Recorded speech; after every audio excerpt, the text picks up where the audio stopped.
Welcome বন্ধুরা। তো চলে আসলাম অনেকদিন বাদে আবার একটা ব্লগ নিয়ে। তো দেখতেই পাচ্ছ যে গাড়িতে করে যাচ্ছি। তো আমরা আসাম নেমে তারপরে কামাখ্যা যাচ্ছে যে গাড়িতে করে।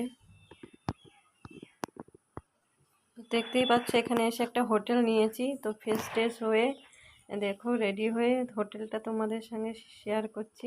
আমার তো খুব ভালো লেগেছে হোটেলটা, ওই কারণে তোমাদের সাথে শেয়ার। তো বাইরে ভীষণ বৃষ্টি হচ্ছিলো, ব্যালকনি দিয়ে দেখতে খুব ভালো লাগছিলো, ওই কারণে আমি একটু ব্যালকনিতে দাঁড়িয়ে বাইরেটা দেখছিলাম চারিদিকটা। তো তারপরে আমরা দেখো বেরিয়ে পড়েছি, মন্দিরে যাব।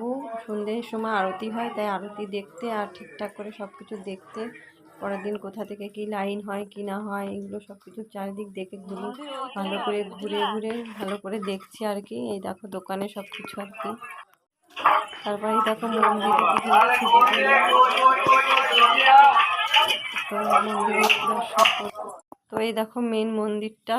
তো মন্দিরটাও এখন বৃষ্টি হচ্ছে দেখে হালকা আর কি ফাঁকাই ছিল, সেরকম ভিড় ছিল না আর কি। সন্ধেবেলাটায় যে মেন গেটটা, তো চারিদিকটা একদম দেখছি ঘুরে ঘুরে আর কি, মন্দিরটাও দেখছি, তোমাদেরও দেখার সুযোগ করে দিলাম। তোমরা চাইলে একবার এসে ঘুরে যেতে।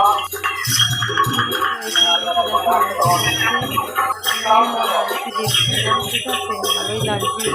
ভেতরে তো দেখিনি, কেননা খাওয়া দাওয়া করা আছে, ওই কারণে সবাই আরতি শুনছিল, আমরাও শুনছিলাম। তো দেখছিলাম শুনেছি এখানে নাকি মন চাইলেও আসা যায় না, যদি মা না টানে। তো হয়তো আমাদের এত প্রবলেমের মধ্যে মা হয়তো টেনেছে, ওর জন্য আমরা আসতে। তো তারপরে দেখো একটা রেস্টুরেন্টে চলে এসেছি, ভীষণ খিদে পেয়েছিল, ওই কারণে খেয়ে দিয়ে আবার তাড়াতাড়ি শুতে হবে, ভোরবেলা উঠতে হবে, ওই কারণে।